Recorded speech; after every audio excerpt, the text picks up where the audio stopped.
Hey, what's going on, Guardians? TBL here, and today we've got something special. We've got ourselves an updated version of the Destiny 2 development roadmap from none other than Bungie game director Christopher Barrett. That's right, and as you no doubt know by now, these development roadmaps show kind of a path forward for upcoming updates to Destiny 2, what you can expect within those updates, and what's going to be coming even further down the line, and how it's going to affect the game moving forward. This new development roadmap goes on to finish out Season 3 and Year 1 of Destiny 2, and gives us a little bit of information about the start of Year 2 Season 1. So, without further ado, let's go ahead and dive on in. Now, of course, this article was posted over at Bungie.net. We'll have a link to it down in the description box below if you want to check it out for yourself. But Chris starts things out by saying this: "Now that Warmind has officially launched, we're ready to add some additional details to the upcoming roadmap. There are a lot of eagerly awaited updates that are scheduled to arrive in September, and we'll tell you more about those in the coming months, including our plans for Year 2 of Destiny 2. But this summer won't just be spent playing the waiting game. We'll be delivering the prestige modes you've been waiting for, bringing back bounties, providing quality of life fixes, and more. In addition, we're launching a new seasonal event called the Solstice of Heroes, where Guardians will celebrate their accomplishments and, of course, earn sweet new rewards."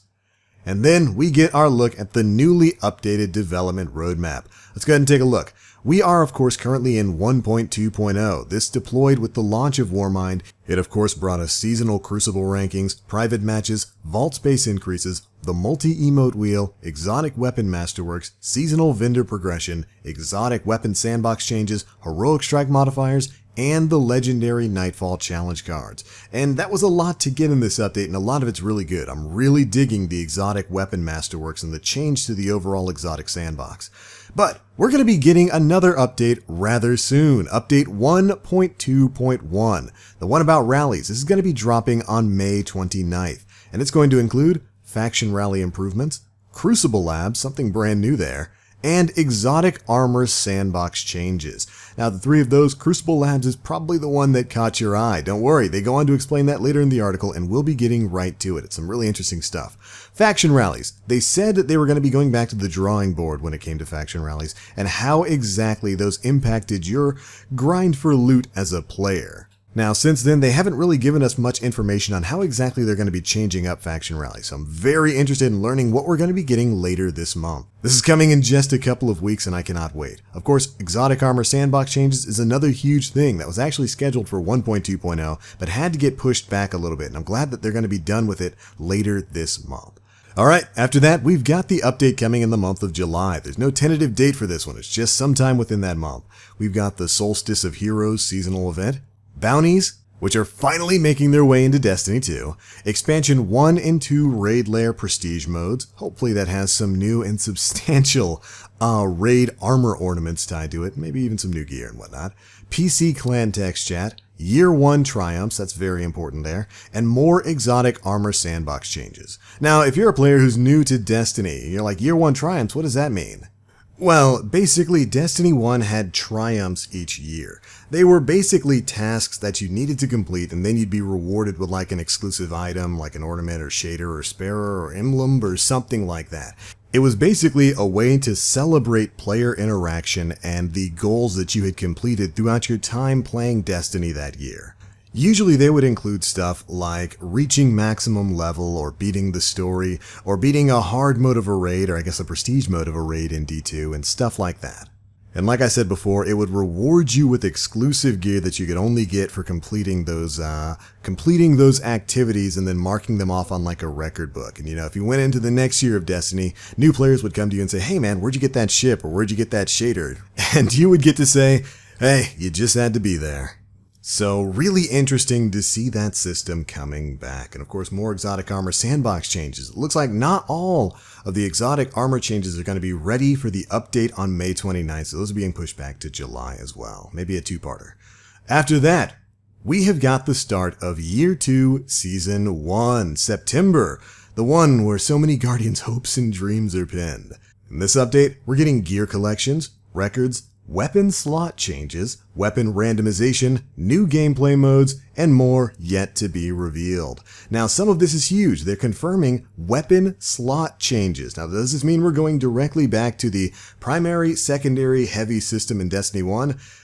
We can't say definitively yes or no, but man, wouldn't that be something.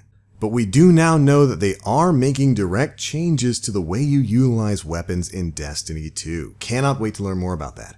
Weapon randomization is the other half of that coin. Of course, this is something that a lot of players are taking to mean randomized rolls on guns. That, of course, was a huge reason behind the grind for many players back in Destiny 1, trying to get that perfectly rolled gun. And it definitely looks like we're going to be getting some sort of aspect of that back. Now, whether that's going to mix in with the mod system, since they didn't really mention that here on this development roadmap, I don't know. But a change up to the way your guns work is definitely in the pipeline for later this year.